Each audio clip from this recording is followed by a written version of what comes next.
के कारण मलाशय की दुर्दशा, कब्ज की बीमारी से हम कैसे सही हों, आखिर हम पेट को साफ कैसे करें। हम एक स्वस्थ एक मजबूत इंसान बनना चाहते हैं, पर कैसे। यह एक बहुत ही शानदार, प्यारा और एक अच्छा विषय हो जाता है जो भी अपने पेट को सही रखना चाहते हैं। तो आज की इस वीडियो में आपको पूरी बहुत अच्छी जानकारी मिलने वाली है, बस वीडियो को लास्ट तक देखना नहीं भूलिएगा। तो आइए हम शुरू करते हैं इस वीडियो को। अमेरिकी डॉक्टरों ने कुछ उन व्यक्तियों पर जांच किया जो पेट की समस्या से ग्रसित थे। डॉक्टरों ने यह पाया कि उनके शरीर में वर्षों पुराना मल पत्थर की तरह ठोस बन करके रखा रहता है।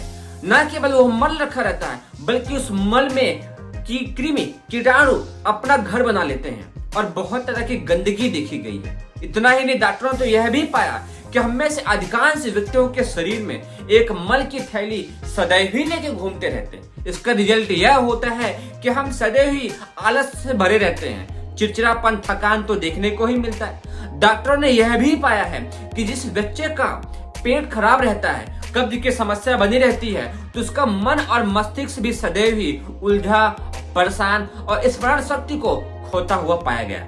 हो भी क्यों नहीं, क्योंकि यह पेट ही है जो पूरे शरीर को कहीं न कहीं ऊर्जा, शक्ति और सामर्थ्य देता है। आप सब जानते ही हैं, आप जो कुछ भी भोजन करते हैं, उस भोजन का अंश पच करके आपके शरीर में रस, रक्त, मांस, मज्जा, अस्थि, वीर्य के रूप में बनता है। पर जब आपका पेट ही खराब हो जाएगा तो सब कुछ तो खराब होना स्वाभाविक सी बात है। इसी बात पर हम छोटी सी बात से समझते हैं। जैसे आपने कुछ भोजन लिया, वह भोजन पचा नहीं, ना पचने से वह अधपचा मल के रूप में, रस के रूप में हमारे हृदय में गया। हृदय को उसको साफ करने में बहुत मेहनत करनी पड़ती है। उस स्थिति में हृदयाघात आना स्वाभाविक सी बात है। शरीर में दर्द और जकड़न होना स्वाभाविक सी बात है। अर्थात यदि आपका पेट खराब होता है तो न केवल पेट खराब हो रहा होता है, बल्कि साथ में आपके फेफड़े, आपके हृदय, आपके आमाशय, आपके नस नाड़ियां, आपके मन और मस्तिष्क पूरे शरीर को प्रभावित करता है। उस स्थिति में अपने पेट को सही करना बहुत ज्यादा आवश्यक हो जाता है। तो ये खराब क्यों होता है? आप एक बर्तन में चावल पका रहे हैं, चावल आधा पका था कि उसमें आपने 10 मिनट के बाद एक मुट्ठी दाल डाल दी, दाल पकी कि आपने उसमें सब्जी डाल दी। इस स्थिति में वह भोजन कभी पचेगा ही नहीं, पेट में केवल और केवल कब्जियत को उत्पन्न करेगा। उसी तरीके से आपने कुछ खाया, थोड़ी देर बाद कुछ खाया, थोड़ी देर बाद कुछ भी खाने की जो आपकी आदत है, वह अध पका हुआ भोजन आपके शरीर में बार और बार खराब होता जाता है और आंतों में मल के रूप में चिपकता जाता है। वो साफ हो ही नहीं पाता है, उसके पोषक तत्व रस आपके शरीर को मिल ही नहीं पाते हैं। पहली चीज, बार बार खाने की आदत आपको चेंज करनी ही पड़ेगी। आप सुबह और शाम का नियम बनाइए और दोपहर में हल्का भोजन रखिए। साथ में यदि किसी बर्तन में खाना पक रहा है और आप आग में डाल देंगे पानी, तो भोजन आग की बुझने से नहीं पकेगा।